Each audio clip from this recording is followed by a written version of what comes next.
සීයාගේ දානෙට අම්මයි අප්පච්චි ගියේ මාවයි මල්ලිවයි ගෙදර තියලා. එදා මල්ලිත් වැඩට නොගිහින් ගෙදර හිටියේ මං තනියෙන් නිසා. ටික වෙලාවක් යනකොට අපි දෙන්නටම ගෙදර ඉන්න මහා කම්මැලිකමක් හිතුණා. එහෙම කම්මැලිකමේ ඉද්දි තමයි මල්ලි ඇහුවේ අපි දිල්ෂාන්ලයි ගෙදර යමුද කියලා. ඉතින් එදා අපි දෙන්න දිල්ෂාන් මල්ලිලයි ගෙදර යද්දී එයාලේ ගෙදර හිටියෙත් එයා විතරයි. ඒ වගේම එයා ගොඩක් අසනීපෙන් හිටියේ. අපි දෙන්න ගියාට පස්සේ එයා කිව්වා බෙහෙත් ගන්න යන්න ඕනේ. ඒත් මම මේ කෙනෙක් නැතුව ඉන්නේ. අයියා පොඩි වැඩකට එළියට ගියා. තාම ආවේ නැහැ කියලා. ඉතින් උණ හැදිලා වෙවුල වගේ හිටපු එයාව මල්ලි බෙහෙත් ගන්න එක්කන් ගියේ මාව එයාලගේ ගෙදර තියලා. එයාලා ගිහින් ටිකකින් ගේ ඉස්සරහා බයික් එකක් නවත්තනවා මට ඇහුණා.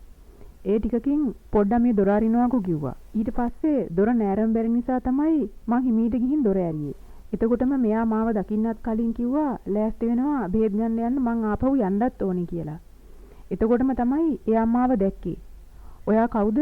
මොකද මේ ගේ ඇතුලේ කරන්නේ? කෝ පොඩ්ඩා කියලා ওই වගේ ප්‍රශ්න 1000ක් අහගෙන තමයි එයා ගෙට ගොඩ වුනේ. ඒ මන් දිහාම බලාගෙන. මං අනුරාධා. අම්මයි අප්පච්චි මල්ලි එක්ක හරිම සතුටින් ආදරෙන් ජීවත් වෙච්ච පවුලක් අපි. මගේ තාත්තා හොඳ රස්සාවක් කරේ. ඒකෙන් එයාට හොඳ පඩියක් ලැබුණා. ඒ වගේම දෙමව්පිය උරුමයෙන් එයාලට ලැබුණ දේපලක් තිබුණා. ඒ දේපල ඉඩකඩම් වලිනුත් සෑහෙන ආදායමක් ගෙදරට ආවා. ඒ නිසා අපිට කිසිම ආර්ථික ප්‍රශ්නයක් තිබුණේ නැහැ. අපි දෙන්නත් හොඳට ඉගෙන ගත්තා. කැම්පස් නොගියත් මල්ලිට හොඳ වැදගත් ජොබ් එකක් හොයාගන්න වාසනාව තිබුණා. හැබැයි මං රස්සාව කරනවට අප්පච්චි පොඩ්ඩක්වත් කැමති වුණේ නැහැ. ඒ නිසා අම්මා එක්ක ගෙදරට වෙලා ඉන්න මං පුරුදු වුණා. ඔහොම කාලේ ගෙවෙද්දි තමයි මට චින්තක වඳුන ගන්න ලැබුණේ. ඒ එදා මායි මල්ලි දිල්ෂාන් මල්ලිලා ගෙදර ගිය වෙලේ. චින්තක කියන්නේ දිල්ෂාන් මල්ලිගේ අයියා. එයා මගේ වයසෙමයි. එදා මල්ලිලා එනකොට අපි දෙන්න සෑහෙන්න හිතවත් වෙලා හිටියේ. එයා අපේ මල්ලිව දන්නවා වුණත් මාව දැනගෙන හිටියේ නෑ. මාත් එහෙමයි.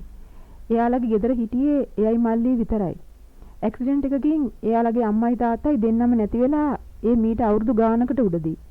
ඉතින් එදා ඉඳන් අයියයි මල්ලි විතරයි ගෙදර ඉඳලා තියෙන්නේ. මල්ලි මට දිල්ෂාන් ගැන කියලා තිබුණත් මට ඒ ගැන දැනෙන්න ගත්තේ මං චින්තකත් එක්ක යාළු වුණාට පස්සේ. ඇත්තටම එයාගේ කතාව ඇහුවාම මට එයා ගැන ආදරයකට වඩා අනුකම්පාවක් තමයි මුලින්ම ඇති වුනේ. ඒත් ඒක ආදරයක් බවට පෙරළුණා හරිම ඉක්මනට. හැබැයි ඒ කාටවත් රහසේ. මොකද චින්තක කිව්වා දැනට මේ හැම දෙයක්ම අපි රහසක් විදියට තියාගමු. අඩුම තරමේ අපේ මල්ලිවත් මේ ගැන දැනගන්න ඕනේ නෑ කියලා. එයා එක්ක යාළු වුණාට පස්සේ මං අම්මට බොරු කිය එක එක දේවල් ගන්න තියෙනවා කියලා නිතරම ටවුන් එකට ආවා චින්තකව හම්බෙන්න. ගොඩක් වෙලාවට එයා මාව එයාලා ගෙදර එක්කයි යනවා. මොකද ඉතින් එහෙ කවුරුවත්ම නැහනේ.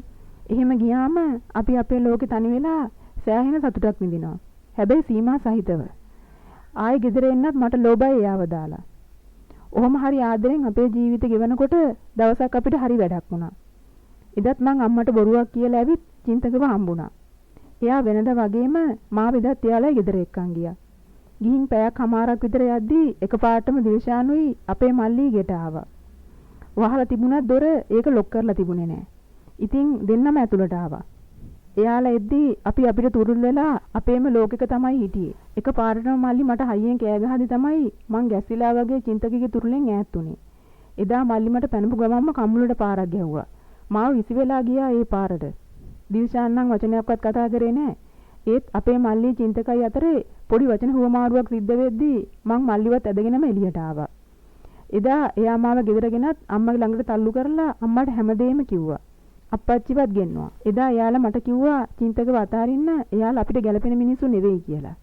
ඒත් චින්තකට මං ගොඩාක් ආදරෙයි. එයාත් එහෙමයි. ඒ නිසා මං කිව්වා මට ඒක කරන්න බෑ. එයා අපේ පවුලට ගැලපෙන්නේ නැත්නම් මාවත් පවුලෙන් අයින් කරන්න මං එයාව කසාද බඳිනවා කියලා. එදා එයාලා තුන්දෙනාම මට විරුද්ධ වුණා. හොඳින් හරි නරකින් හරි මං උඹලා දෙන්නා වෙන් කරනවා කියලා මල්ලි මට කිව්වේ මගේ කොණ්ඩෙන් ඇදලා මට පාරක් ගහන ගමන්.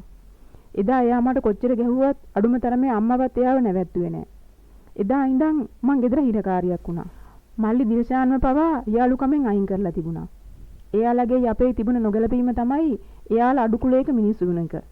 ඒත් ඉතින් ඒ වෙනකම්ම ආදරය කරන්න අපිට කුලේ නම් ප්‍රශ්නයක් උනේ නැහැ කවදාවත්ම. චින්තක මාව නැති වුණ දවසේ ඉඳන් බොන්න පටන් අරන්. දවසක් දිල්ෂාන් මල්ලි අපේ ගෙදර ආවා එයාගේ අයියා වෙනුවෙන් මාව ඉල්ලන්න. එදා මල්ලි එයාට කතා කරේ හරිම පහත් විදියට. අම්මා අප්පච්චි උනත් එහෙමයි. මට ඒ කොල්ලා ගැන හරිම දුකක් දැනුනේ. ඒත් ඒ වෙනුවෙන් මට කරන්න කිසිම දෙයක් තිබුණේ නැහැ. ওই ප්‍රශ්න එක්කම කාලේ ගෙවුණා. ඒත් අපිට අපි අමතකුනේ නම් නැහැ. ගෙදරින් මට විවාහ යෝජනා ගෙන ආවා. ඔය අතර දවසක් මට අහම්බෙන් වගේ දිල්ෂාන්ව හම්බුණා. චින්තක තාමත් මාව බලාපොරොත්තුෙන් ඉන්නවා කියලා තමයි එයා මට කිව්වේ. එදා තමයි දිල්ෂානුයි මා එකතු වෙලා ප්ලෑන් එක ගෙව්වේ. ඒකට අනුව මං අම්මලා ගෙනාපු යෝජනාවකට කැමති වුණා. ඊට පස්සේ මට ගෙදරින් සෑහෙන නිදහසක් ලැබුණා. තනියෙන් කොහේ හරි යන්න කිසිම ප්‍රශ්නයක් තිබුණේ නැහැ. ඊට පස්සේ අපි තුන්දෙනා කතා කරගත්ත විදියට චින්තකයි මායි අපේ කසාද රෙජිස්ටර් කරා. ඊටත් පස්සේ දුර පළාතකින් එයා රස්සාවක් හොයාගෙන මාත් එක්කම මේ පළාතේ පදිංචියට ආවා. දැන් අපි අපේම වෙලා. අපි ගැන දැනගත්ත මුල් දවස්වල මල්ලි අපිව හරියට හොයලා. දිල්ෂාන්ටත් සෑහෙන්න කරදර කරලා තිබුණා. ඒත් එයාට අපිට නම් කිසිම දෙයක් කරගන්න බැරි වුණා. එයාලා කරපු එකම දේ තමයි මට දෙන්න තිබුණු දේපල ඔක්කොම මල්ලිගේ නමටම පවරපු එක. ඒ හැම දෙයකටම වඩා වටින රත්තරන් පවුලක් මට දැන් ඉන්නවා. හැබැයි මහ ලොකු කුලේ ඔලුවට තියාගෙන කසාදයක් කරගත්ත මල්ලි අද ගෙවන්නේ මහා කටුක පවුල් ජීවිතයක් කියලා මට ආරංචි වුණා. ඒක එහෙම වුණා කියලා මං සතුටු වෙනව නෙවෙයි. ඒත් අපි ජීවත් වෙන්න ඕනේ අපිට ආදරය කරන මිනිස්සු එක්ක. එහෙම නැතුව ওই විකාර මනස්ගාත ඔළුවේ තියාගෙන අපිට ආදරය නොකරන මිනිස්සු එක්ක කවදාකවත් අපිට ජීවත් වෙන්න බෑ. සමහර විට ඒ බව එදා මල්ලිට නොදැනුණාට අද එයාට හොඳට මේක තේරිලා ඇති කියලා මට හිතෙනවා.